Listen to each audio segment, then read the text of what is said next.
عملية اليوم الواحد، يوم خسر الخميني خير جنوده من الحرس الثوري غرقا في بحر العرب.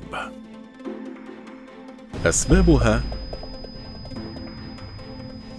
قبل أن تضع حرب الخليج الأولى أوزارها بأشهر قليلة، وضمن إطار تحركات الخميني في تحقيق نصر ملموس على صدام حسين، لجأ إلى خطة لمنع تصدير النفط العراقي خصيصا ونفط منطقة الخليج بشكل عام، بغية إجبار الدول المصدرة والمستوردة للنفط العربي في الضغط على نظام صدام حسين وإضعاف الجيش العراقي. الخطة التي أشار إليها الخميني ووافق على تنفيذها قادة الحرس الثوري والقيادة العامة للجيش الإيراني دون تردد أو حسبان ما قد تؤول إليه نتائجها، كانت تقضي بنشر ألغام بحرية في مياه الخليج العربي ومضيق هرمز، وبالفعل انفجرت عدة ألغام بزوارق لصيد الأسماك، وأدت مخاوف شركات النقل البحري إلى تقليص الملاحة في مياه الخليج العربي إلى حد كبير.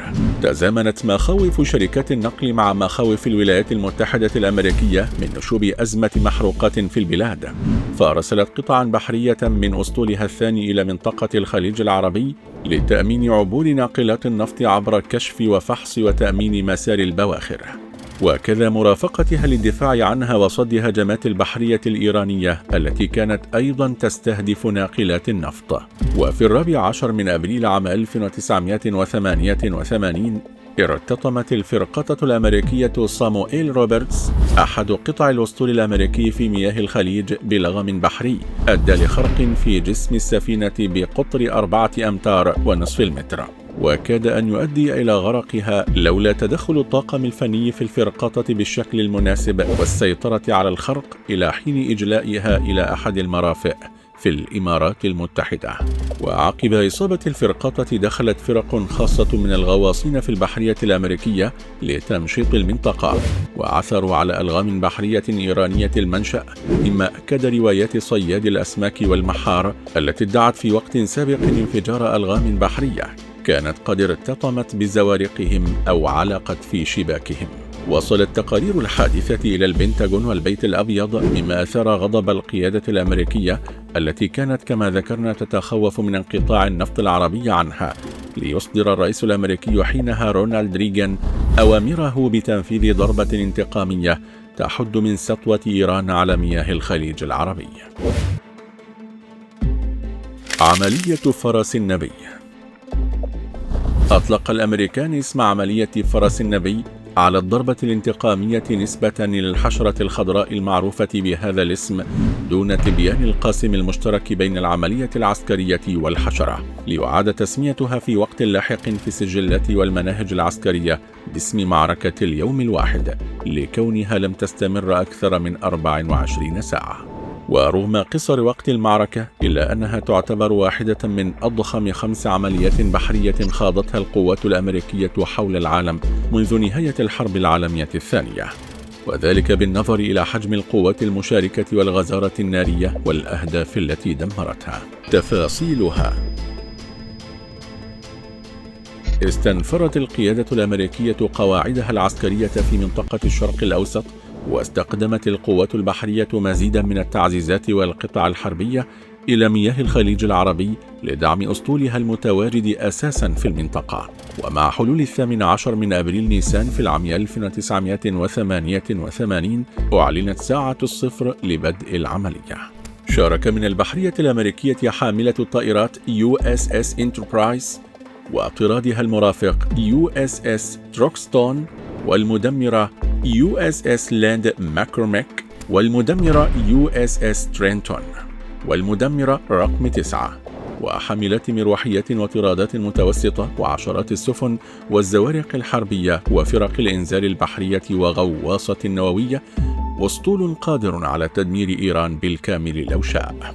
بدت الاشتباكات محدودة إلى حد ما في الساعات الأولى للعملية، ومناوشات مع الزوارق الدورية الإيرانية لتحديد حجم القوات التي ستواجه الأسطول الأمريكي واستراتيجيته في مواجهة العملية. الخسائر: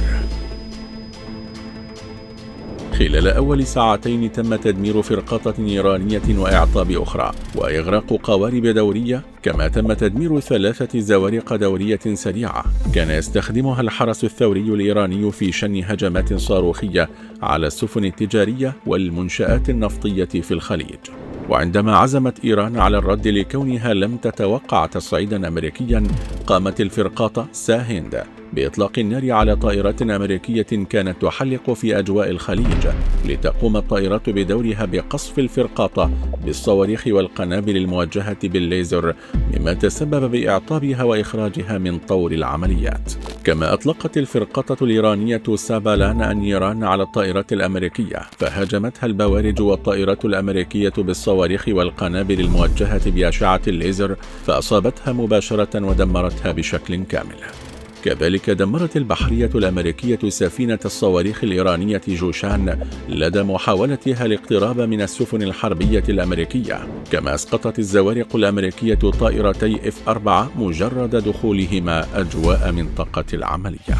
وعند الانتهاء من المواجهات ضمن المياه، انتقل الأسطول الأمريكي لتدمير منصتين لاستخراج النفط على السواحل الإيرانية، كما دمرت كافة المنصات الدفاعية والمعسكرات الإيرانية التي حاولت منع الأسطول من تمشيط الشريط الساحلي. بعد مضي نحو 20 ساعة، لاحظت قيادة الميدان الأمريكية جمودا في تحركات الإيرانيين، فأبلغتهم عبر اللاسلكي بإخلاء المرافئ والأرصفة البحرية وإجلاء طواقم القطع البحرية التي تعرضت للإصابة. فنفذ الإيرانيون الأوامر الأمريكية دون معارضة في بادرة منهم لوقف إطلاق النار، وعلى الفور تدخلت وحدات المارينز عبر قوارب مطاطية إلى بعض المرافئ والأحواض العسكرية، وقاموا بالتأكد من عمليات الإخلاء، ثم قاموا بتلغيمها وتفجيرها بعد أن غادروها. لم تعلن الحكومة الإيرانية عن خسائرها خلال تلك المواجهة حتى اليوم، في حين أشارت تقارير عسكرية أمريكية تتعلق بعملية فرس النبي إلى أن إيران خسرت أكثر من 2400 مقاتل من أفراد البحرية والطواقم الساحلية، بالاستناد إلى مراجعة الدفاع الإيراني وطواقم كل قطعة تم تدميرها. وبذلك تكون الولايات المتحدة قد تمكنت من تدمير أكثر من نصف القوات البحرية الإيرانية في ذلك الوقت. أما عن الجانب الأمريكي فإنه لا خسائر لديهم تستحق الذكر، باستثناء الذخائر التي استهلكوها في ضرب القوات الإيرانية. النتائج: